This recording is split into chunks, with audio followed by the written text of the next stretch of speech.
se hace como un vínculo ahí generando una simbiosis. Ya sabes que la reina se le manda las cargas, que cuando hasta dices, yo les cojo.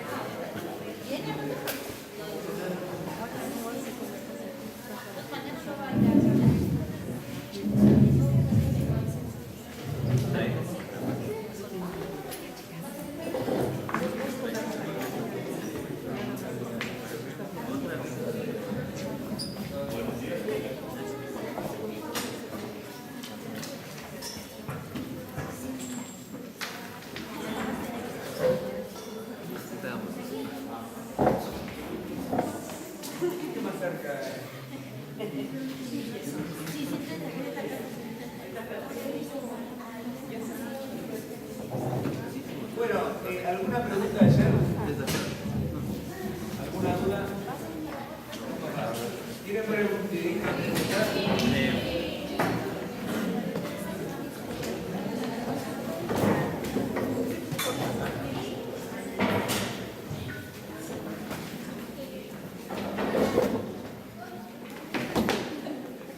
¿Se acuerdan del canal de televisión para adultos mayores?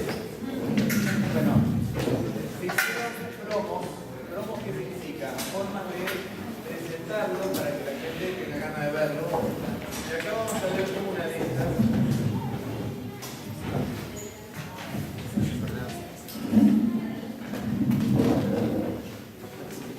Vamos a aprovechar para ver algo que en realidad vamos a ver hasta el final.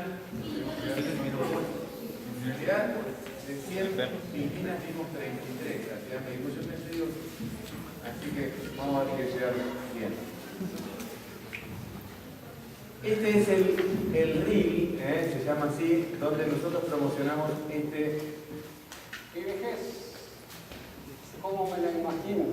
Tomando mate, charlando, vieja, fea.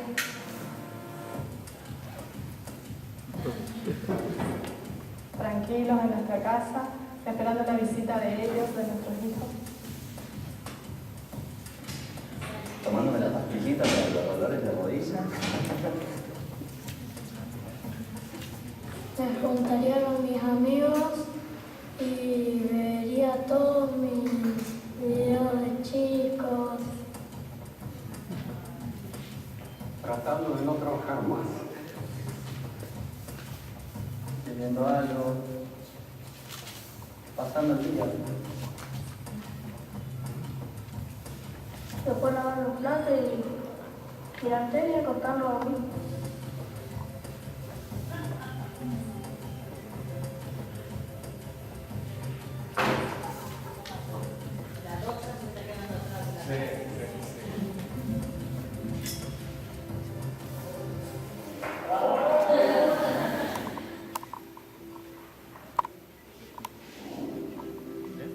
Estos son los distintos programas. Lo que sé de mi abuelo es que haría cualquier cosa para verme feliz.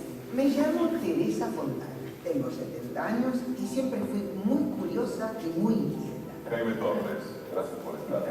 A los 4 años viste arriba de la mesa de tu casa el primer charango. Nace una pantalla pública en donde los protagonistas son los adultos mayores. Un espacio que necesitamos, porque existen muchas formas de envejecer, muchas maneras de ser adulto mayor. Vamos a hablar de lo que nos pasa, a discutir con nuestros prejuicios. Bueno, Teresa, ¿está lista para empezar con su tercera clase? Claro que estoy lista, pero para lo que no estoy lista es para que vos sigas tratándome de lindo. A derribar mitos Lo que sé de mi abuela es que siempre fue una bomba sexy. y animarnos a mirar la vejez de una forma diferente.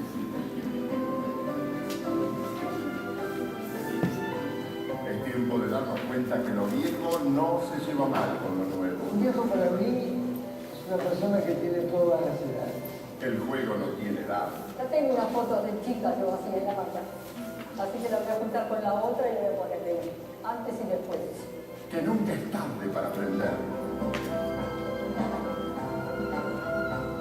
Porque todos tenemos sueños.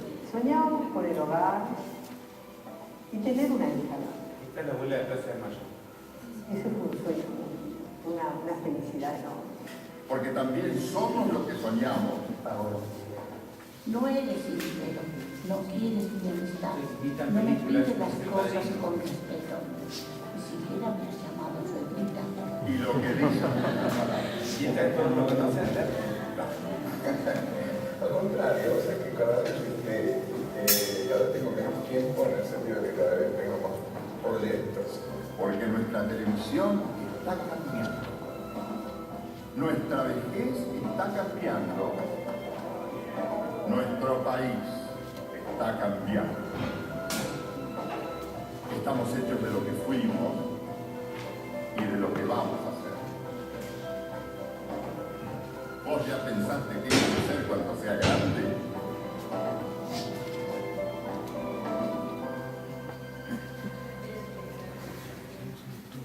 ¿Qué les pareció? ¿Qué les pareció? César. Bueno, en realidad este es el más ideológico que tenemos donde hay más información sobre gerontológica, concretamente. Sí.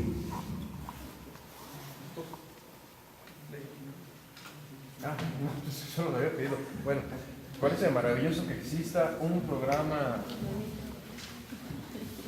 Ya, me parece maravilloso que exista un programa así. Y desde ayer me quedé con un comentario en la cabezota. Fíjate que estos comerciales, los que nos mostraste ayer, lo que reflejan es que hay cada vez una mayor preocupación por abordar estos temas. Y entonces me quedé pensando, bueno, y aquí yo no he visto comerciales, o al menos no lo recuerdo, ¿no?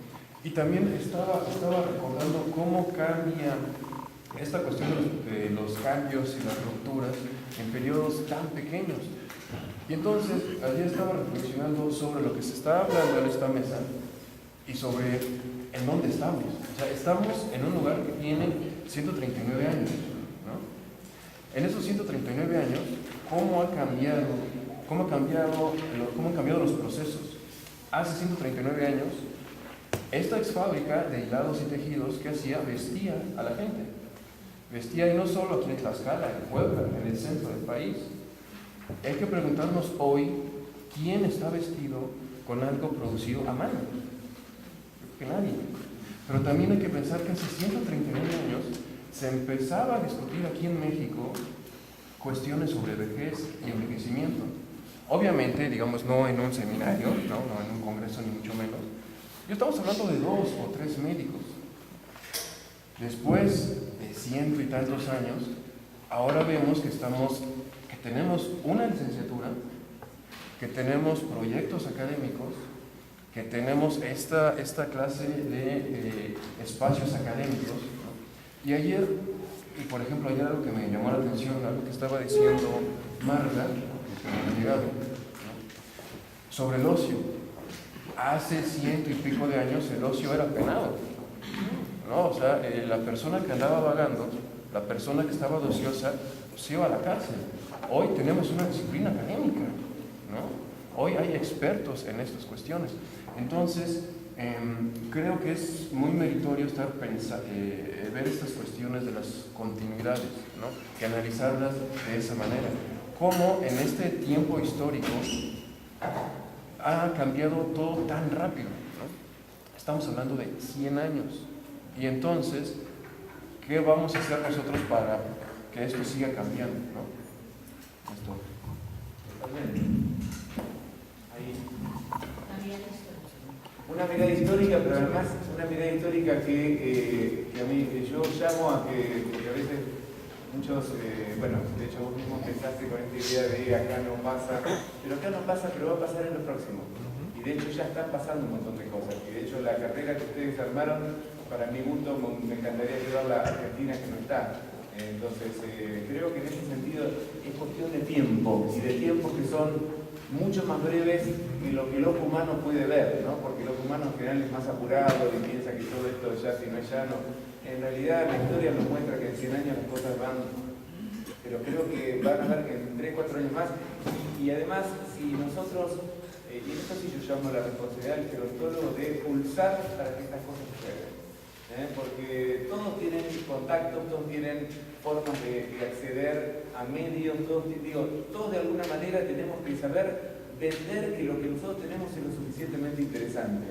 Porque la verdad es que en esto hay una cuestión hasta en alguna medida de saber vender un producto y que no lo miren. Recién Verónica me contaba algo cuando Televisa la llamaba, pero yo todavía pensaba en una vejez ligada a la enfermedad, la pobreza, el deterioro, y probablemente esta imagen hoy no es vendible. Entonces creo que hay que empezar a trabajar con esta imagen, con esto, para que esto no suceda, pero al mismo tiempo también poder mostrar que hay otras posibilidades de la vejez y que hoy probablemente podamos entrar en los medios a través de estas otras formas de mirar la vejez. Entonces creo que esto es una responsabilidad de todos nosotros también, qué hacemos o qué no hacemos. Okay. Bueno, dentro del video hubo una frase que me llamó mucho la atención. Dice, muchas formas de envejecer, muchas formas de ser adulto mayor. Y a pesar de que el video sí es muy esperanzador y muy llamativo, porque se dirige a esta parte de ser vendible, sí está dejando de lado esto que también mencionó usted, acerca de esa otra parte del envejecimiento, esa parte de sí, de pobreza, de dependencia, pero no verla solo como algo negativo, sino que también esas personas tienen posibilidades.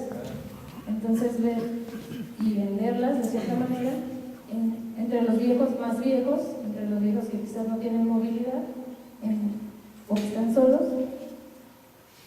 qué se les puede aportar, qué se les puede dar, cómo hacerlo también llamativo para visualizarlo como algo tan indeseable. Es muy buena tu aportación. ¿Por qué? Porque pone el dedo en un punto que para nosotros fue de gran debate. Es decir, cuando para mí fue todo un descubrimiento entrar en ese mundo de la televisión donde uno lo que tenía que vender era, y digo vender porque digo en términos ofrecer, era una imagen de la vejez asequible a la gente y asequible a este momento histórico. Y en este punto uno muchas veces los planteos es ¿qué vejez dejamos de lado? ¿No? ¿Hasta qué punto si nosotros mostramos imágenes de gran fragilidad o de gran limitación, en realidad lo que estaríamos haciendo es quizás éticamente correcto, pero quizás después nadie quiera ver ese programa? Y esto en alguna medida tiene dos puntos claves. Una es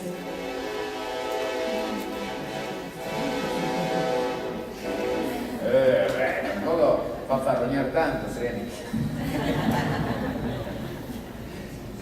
Dos puntos importantes. Una es la televisión tiene sus normas internas, es decir, uno no puede ir a hacer antropología a la televisión, y esto es algo que yo aprendí con ellos. Es decir, que uno tiene que mostrar algo que pueda despertar sensibilidades nuevas, pero que al mismo tiempo pueda ser recibido por otro. La verdad es que muchas veces si uno va a un canal donde las imágenes son demasiado negras, un poco la primera imagen que habíamos visto de Goyesca, digamos, ¿no? Tomando la imagen de Goya clásica de los viejos, probablemente nadie mire.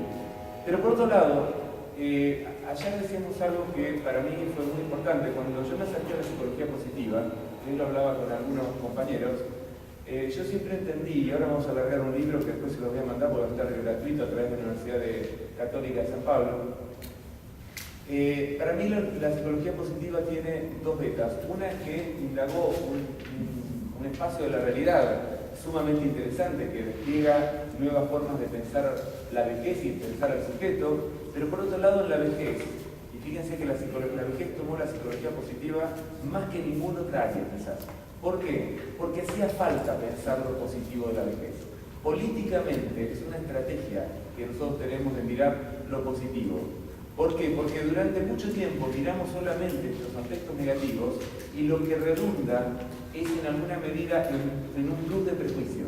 Es decir, los prejuicios hablaban de esto, de que la vejez era enfermedad, dolor, discapacidad, etcétera, etcétera.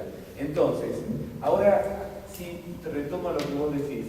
Yo lo que creo es que cuando uno tiene una posición desde la psicología positiva, una mirada positiva, una políticamente ligada a mostrar los aspectos positivos de la vejez, uno puede ir incluso hasta la gente más frágil, más pobre, más debilitada. ¿Por qué? Porque lo que hoy podemos saber es que todos tienen capacidad de resiliente o de sabiduría. Hoy hablábamos con algunas compañeras de la resiliencia y en realidad esto está en todos. El tema es que a veces cuando nosotros tenemos que evidenciarlo es mucho más fácil mostrarlo socialmente. Y esto digo, es un cálculo estratégico político lo que estoy diciendo. Si yo tengo que ir a mostrar esto, prefiero mostrar las señoras que vinieron el lunes. A ver, ¿por qué? Porque veo una potencia que quizás el otro, digo, desde una silla de ruedas, mi gran ejemplo es cómo la gente en silla de ruedas viaja por el mundo, ¿no? Y esto es justamente un lugar de fragilidad y a pesar de esto pueden salir por el mundo. Bueno, hace falta plata y todo esto uno podrá decir, pero de todas maneras hay una capacidad no solo de resiliencia, sino de una sociedad que puede comprender a la vejez desde otro lugar. Y este es un punto central. Entonces, no sé si te respondo con esto, digo, hay dos puntos. Uno es que a veces nosotros tenemos que presentar ciertas, formas, muchísimas gracias, formas de ver la realidad de modos estratégicos. No es lo mismo lo que yo puedo hablar con ustedes que lo que yo cuando vaya a la televisión voy a mostrar.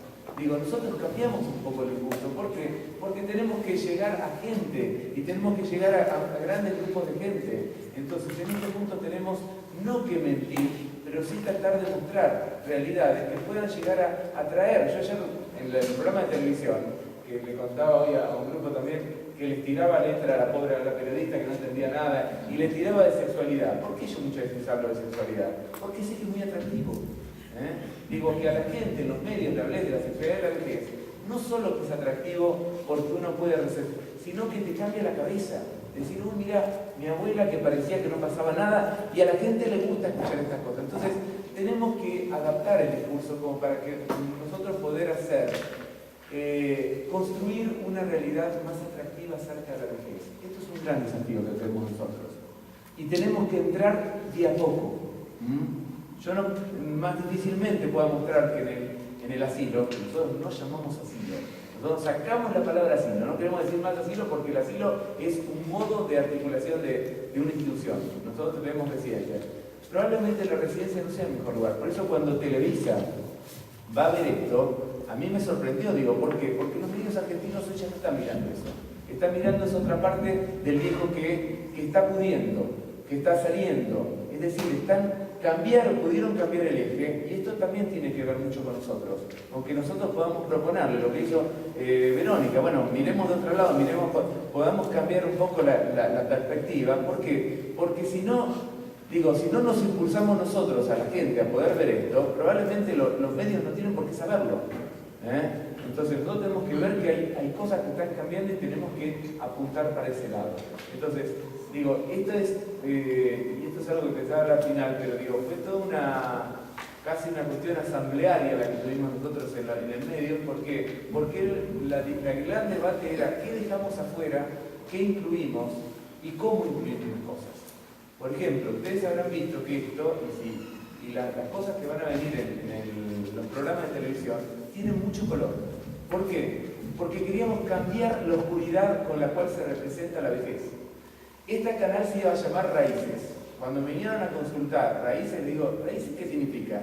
Que en realidad son que están debajo de la tierra, que son la tradición. No, nosotros queremos mostrar que es alguien que está viviendo acá y que está en las raíces y que está también en la punta del árbol y que es la flor que florece aunque el árbol sea viejísimo. Es decir, el fruto y todo. Entonces, estas cuestiones son intentos por cambiar una cierta hegemonía narrativa, y que en este punto la televisión tiene que contar con sus propios manejos, pero al mismo tiempo tenemos que saber que a veces tenemos que transar con algunas cuestiones para de a poco ir imponiendo una nueva mirada sobre la vejez.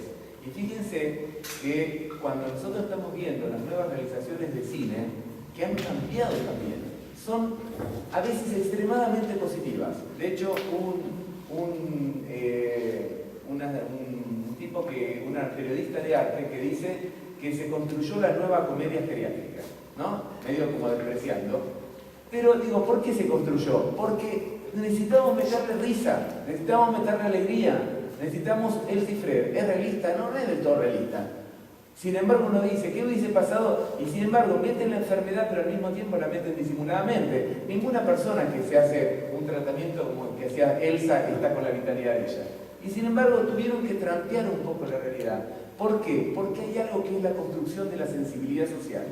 Es decir, así como en la época de Rousseau tuvo que crear un niño, o se empezó a crear la idea de un niño positivo, de un niño, digo, de la niñez como un lugar mucho más positivo que el que había antes, que lo consideraban como unos infradotados a los niños. En realidad, necesitamos construir sensibilidades, y la construcción de sensibilidades a veces implica estrategias que muestran una parte, como siempre. ¿Se entiende esto? ¿Acuerdan? Hola, buenos días. Bueno, mi comentario también iba dirigido a eso. Me llama la atención de este video cómo a partir de nuevas historias y nuevas formas de ver la vejez, incluso se llega a un nivel social al cambiar estas representaciones sociales del viejo. Ya no se entienda al viejo como aquella persona que no sale de casa, como que no tiene movimiento o que se ve como un síntoma, como enfermedad y sinónimo, ¿no? Como cambia esta parte. Me llama la atención también como los efectos que podría tener esto, pensando en el sentido de que la televisión es un medio pedagógico. La televisión educa. La televisión nos enseña cómo actuar ante ciertas formas, ¿no? Nos enseña muy evidentemente, creo yo, cómo hacernos los sufridos ante ciertas circunstancias, ¿no? Mi novia me dejó, pues esto pasa en las novelas, tal vez sea de manera inconsciente, pero yo me apropio de ese discurso y yo lo develo, ¿no? Es como interesante cómo empezar a ver al viejo como algo, como una persona distinta. En primera, como persona, ¿no? Que es muy interesante. Y en segunda, como un discurso diferente. Algo que me llama la atención también es recuerdo a Virginia Woolf cuando planteaba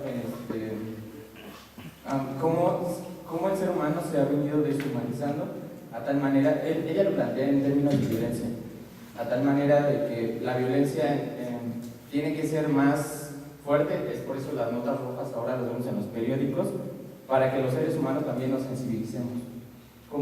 ¿De qué forma nosotros ahora podríamos hacerlo? No tan drástico, bueno, en ese caso lo planteé de violencia, pero de este lado también se me hace como una propuesta muy interesante para, como Brunner señalaba, los eventos extraordinarios, que no sean los eventos extraordinarios los que hablan por sí mismos, sino también ver a una persona en su totalidad sería como muy interesante. De acuerdo con esto, digo, de la apropiación de narrativas, y por eso esta primer promo, que en realidad intentó llegar también a públicos quizás un poquito más refinados, no intencionalmente, después van a ver la otra que es mucho más directa, más como de risa. Acá lo que intentamos es ver cómo te ven y cómo sos, ¿no?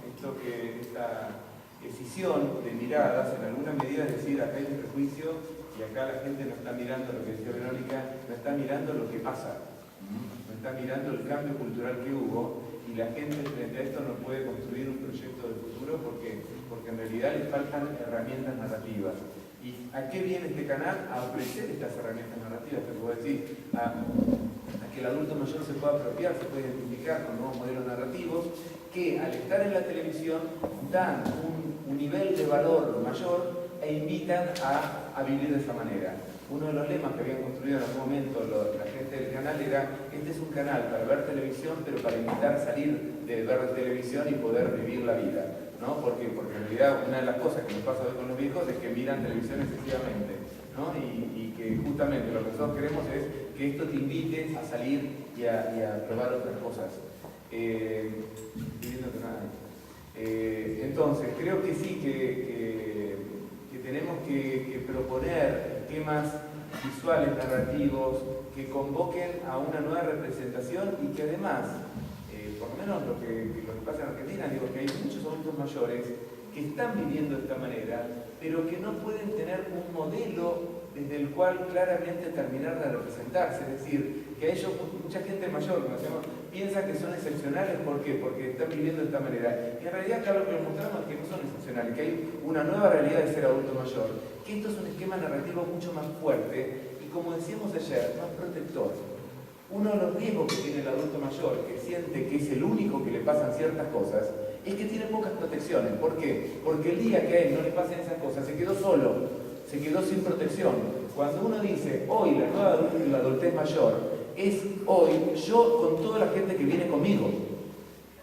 Yo juego mucho con el tema generacional, es decir, que hoy hay una nueva generación de adultos mayores que está... Y esto le da un áurea de protección y de seguridad a la gente. ¿Por qué? Porque muchas veces no sabe cómo afirmarse en el vivir bien, por ejemplo.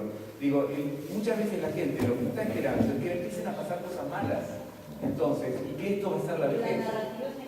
Totalmente, incluso en Argentina, con gente que está muy activa, cuando nosotros hacemos investigación, en una investigación que está muy grande a nivel cualitativo, estamos haciendo ahora, con más de 300 casos, lo que estamos viendo es cuando uno le dice, ¿cuándo usted sintió que entró en la vejez? Cuando me enfermé, cuando murió mi marido, cuando siguen sintiendo que el punto de quiebre, el turning point de la vejez, sigue siendo la desgracia. Entonces tenemos que reconformar este modelo para que en vez de que sea la desgracia, sea entrar en una etapa de la vida ligada al disfrutar, al ocio, al pasarla bien. Digo, tenemos que reconvertir esto y no es fácil. No es fácil. Perdona. Creo que, mira, anda tan fuerte que... Gracias.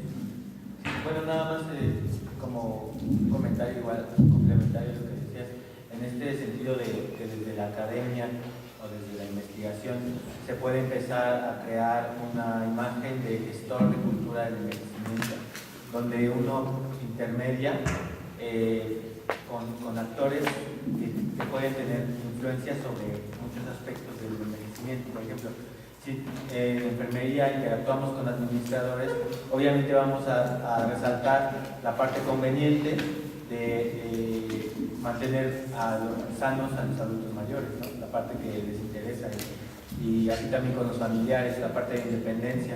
Como decías, no se trata como de mentir ni tergiversar la verdad, pero sí de adaptarla a lo que les interesa a ciertos sectores, para que les despierte también, les despierte ese interés, ese interés positivo por el envejecimiento en general, ¿no? Y en ese sentido, pues sí es una labor que no está, digamos, como sistematizada, porque es algo, como decía, se es de a poco, es por sectores, por disciplinas incluso, y bueno, pues nada más. De acuerdo, digo, esto es como captar los momentos históricos. El histórico parece muy grande, pero en realidad sí es histórico cuando uno dice una sociedad está posibilitada para captar cierto discurso en un momento y en otro momento no, y en otro momento sí. Digo, probablemente cuando uno ve incluso la transformación histórica de las últimas décadas, porque todo esto lo estamos viendo en un periodo de tiempo muy cortito, en realidad lo que podemos ver es cómo la gente empieza a desplegar desde una narrativa nuevas posibilidades para ver algo que en otro momento no hubiese podido ver. Por ejemplo, ciertas imágenes de sexualidad hoy aparecen como el último límite, y la verdad que a mí esto me lo hizo, yo lo venía trabajando, y hace poquito en uno de los diarios más importantes de la Argentina sale una nota de una periodista frente a una nueva película donde Charlotte Rampling va a salir, la conocen, esta actriz inglesa, francesa, que yo que va a salir desnuda y teniendo relaciones, y esta mujer lo que capta a través de una serie, una inteligente periodista, que dice, este es el último límite de la sexualidad.